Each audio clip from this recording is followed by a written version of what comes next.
svom romanu 915. Tragedija jednog naroda Branislav Nušić je zapisao: "Nisam ni slutio da su ta deca na smrt osuđena, da će tu decu maćijski baciti u planine albanske, gde će umirati od gladi i od zime, gde će se daviti u blatu i gde će ih bolesti obarati kao olujina nedozreli vlat. Nisam ni slutio da će od 40.000 srpske dece za mesec dana 36.000 naći grobove svoje u snežnim ambisima i smrdljivim barama i da će Srbija čitavu jednu generaciju svoje omladine prosto baciti zverima za hranu kao nepotrebno meso.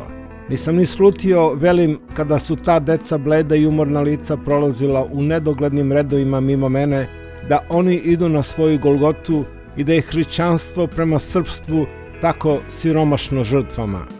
2000 godina mi slavimo i žalimo 40 mladenaca, mučenika, koliko je hrišćanstvo u borbi od nekoliko vekao podnelo na žrtvu, a mi za nekoliko dana bacimo na žrtvu 40.000 mladenaca, mučenika. Neka im je večna slava."